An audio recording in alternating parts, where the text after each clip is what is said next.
अखिल भूमंडलीय सर्व शिरोमणि मुनि समाज के संस्थापक आदि मुनीश्वर योगेश्वर सदगुरुदेव शिव मुनि महाराज की जय। उपस्थित मुनि वृंद, साधु सज्जन वृंद, संत वृंद, साधक वृंद, आध्यात्म ज्ञान के जिज्ञासु और प्रेमियों, सभी श्रोता वृंद, आप सबको मेरा कोटिशः नमन, सप्रेम जय जीव। तो आध्यात्मिक चर्चा चल रही है और हम लोग सदगुरुदेव शिव मुनि महाराज रचित ग्रंथ सत्य सुंदर और स्वतंत्र विचार पर चर्चा कर रहे हैं। अध्याय 12 पर चर्चा हो रही है और शीर्षक दिए हैं सदगुरुदेव, क्या ईश्वर को मानना अच्छा है। इसी पर चर्चा हो रही है ना। कल भी चर्चा हुई, हम लोगों ने जाना आत्मदेव की कृपा से हम लोग जागृत स्वप्न सुषुप्ति तुरीय अवस्थाओं में भ्रमण करते हैं। कभी सूक्ष्म में और कभी स्थूल में रहते हैं। सब आत्मा की रचना है ना। आगे हम लोग पढ़ते हैं और कल की बातें भी हैं इसी में याद के लिए। ऋग्वेद का ऐतरोपनिषद देखिए, ऐतरेय उपनिषद है ना।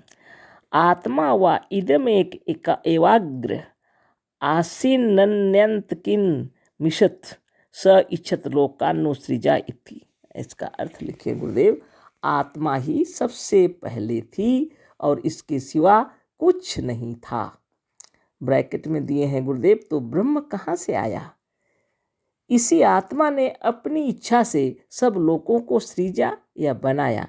इसी से बृहदारण्य उपनिषद में भी कहा है, आत्मा व अरे द्रष्टव्य श्रोतव्यो मंतव्यो निदिध्यासितव्यो मैत्रेयात्मनो व अरे दर्शनेन श्रवणेन मत्या विज्ञानेन इदं सर्वं विदितम, है ना। बहुत बड़ी बात है।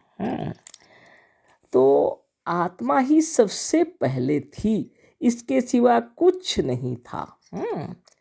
तो ब्रह्म कहाँ से आया, क्वेश्चन है ना। इसी आत्मा ने अपनी इच्छा से सब लोगों को सृजा या बनाया है। तो बृहदारण्य उपनिषद में जो तो लिखा हुआ है ना, आत्मा व अरे द्रष्टव्य श्रोतव्यो मंतव्यो निदिध्यासितव्यो मैत्रेयात्मनो व अरे दर्शनेन श्रवणेन मत्या विज्ञानेन इदं सर्वं विदितम। आत्मा ही योग द्वारा देखने योग्य है ना। आत्मा ही योग द्वारा देखने योग्य है। आत्मा व अरे द्रष्टव्य, सुनने योग्य है श्रोतव्यो, मनन करने योग्य है मंतव्यो, और मनन करके धारण करने योग्य है मंतव्यो निदिध्यासितव्यो, है ना। बहुत बड़ी बात है। इसी आत्मा को देखकर, सुनकर और जानकर सारा संसार जाना जाता है। सोच लीजिए, बहुत बड़ी बात है। सिर्फ इसी आत्मा को जानना है आपको मतलब अपने आप को जानना है। आपको हमारी आत्मा को नहीं जानना है, आपको अपनी आत्मा को जानना है। आपकी आत्मा को ही आपको देखना है, उसी को ही सुनना है, उसी को ही मनन करना है और उसी के ही अंदर धारण भी करना है। इसी आत्मा को देखकर, सुनकर और जानकर सारा संसार जाना जाता है। संसार जड़ है और ईश्वर आत्मा की कल्पना है। सारा संसार जड़ है और ईश्वर क्या है, आत्मा की कल्पना है। जड़ संसार स्वयं अपने को नहीं जानता कि हम हैं। जड़ संसार स्वयं ही अपने को नहीं जानता कि हम हैं। आत्मा जानती है कि संसार है, आत्मा जानती है कि संसार है। अतः संसार का अस्तित्व जड़ संसार में नहीं है। प्रमाणित है सदगुरु की वाणी से। इसका मतलब है कि जड़ संसार में कोई अस्तित्व नहीं है, लेकिन संसार का अस्तित्व संसार में नहीं होते हुए आत्मा में है। अतः संसार का अस्तित्व जड़ संसार में नहीं है, आत्मा में है। आप जानते हैं कि यह संसार है। संसार नहीं जानती हम हैं कि नहीं है कि क्या है, लेकिन आप जानते हैं संसार है। सारा जड़ संसार आपके भीतर है, आपकी आत्मा में है। ईश्वर का भी अस्तित्व आत्मा में है। ईश्वर नाम का कोई जो तत्व है वो आपकी आत्मा ने सृजित किया है, आपकी आत्मा ने विचार किया है। वह जो कोई भी है आपकी आत्मा में है, बाहर उसका कोई भी अस्तित्व नहीं है। ईश्वर ने स्वयं कभी नहीं कहा कि हम हैं। ईश्वर ने स्वयं कभी नहीं कहा कि हम हैं। सतयुग से लेकर आज तक ईश्वर की कल्पना मनुष्यात्मा ही करती रही, स्वयं ईश्वर नहीं। चाहे सतयुग से लेकर आज तक ईश्वर की कल्पना किसने की है? सिर्फ मनुष्य आत्मा ने ही की है, करती रही है ना, स्वयं ईश्वर ने नहीं।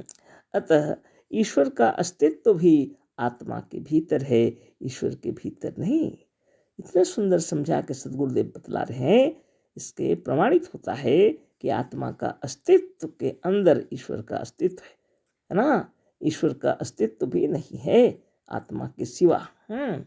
अगर यह मनुष्य आत्मा ना हो तो ईश्वर का नाम भी कौन ले रहा है? इसकी चिंतन मनन ध्यान पूजन सब करने वाला तो मनुष्य ही है। जितने प्रकार के धर्म गढ़े हुए हैं, संप्रदाय गढ़े हुए हैं, ईश्वर के पूजा अर्चना गढ़े हुए हैं, जंगल झाड़ पहाड़ पर्वत में रहने वाले भी ईश्वर को मान रहे हैं। जहाँ कहीं भी कोई भी किसी धर्म किसी जाति का हो, वो ईश्वर को जो मान रहा है वो ईश्वर क्या है? सब आत्मा की कल्पना है, आत्मा के भीतर है।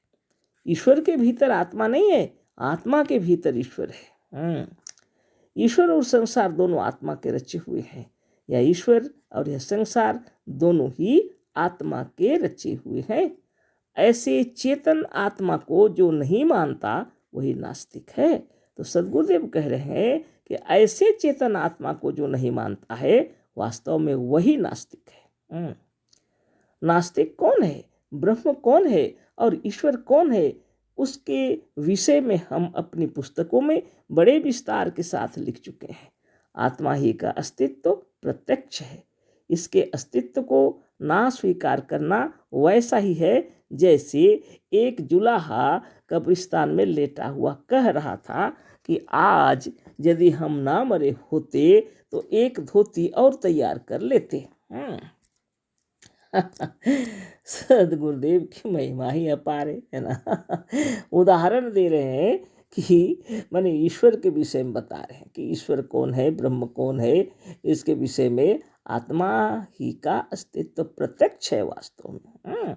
हमने विस्तार से लिख चुके हैं अपने किताबों में, गुरुदेव कह रहे हैं पुस्तकों में। तो आत्मा ही का अस्तित्व प्रत्यक्ष दिख रहा है। इसके अस्तित्व को ना स्वीकार करना वैसा ही है, इसको नहीं मानना, इस आत्मा को स्वीकार न करना वैसा ही है। कहते हैं, उदाहरण दे रहे हैं गुरुदेव, एक जुलाहा कब्रिस्तान में लेटा हुआ कह रहा था कि आज यदि हम ना मरे होते तो एक धोती और तैयार कर लेते। दिन रात उसका काम था ना जुलाहा का कपड़ा बुनना, लेकिन वह कब्रिस्तान में लेटा हुआ और कह रहा है, उफ, आज यदि हम नहीं मरे होते तो एक धोती और तैयार कर लेते। एक आदमी ने उसका हाथ पकड़कर उसे खड़ा किया और कहा, कौन कहता है कि तुम मर गए, है ना। तो एक आदमी तुरंत उसको हाथ पकड़ के खड़ा करता और कहता है, अरे कौन कहता है कि तुम मर गए? जुलाहे ने कहा, मौलवी साहब ने कहा है ना। तो जुलाहा कहता है कि क्या करें, मौलवी साहब ने कहा है। सब लोग हंसने लगे। जो स्वयं बोल रहा है, चल रहा है और हर तरह से अपने अस्तित्व को प्रकट कर रहा है, वह मरा हुआ नहीं कहला सकता। ये तो स्वयं बोल रहा है, चल रहा है, हर तरह से अपने अस्तित्व को प्रकट कर रहा है, वह मरा हुआ नहीं कहला सकता। इसी तरह से एक आत्मा ही ऐसी है जो कह रही है कि हम हैं।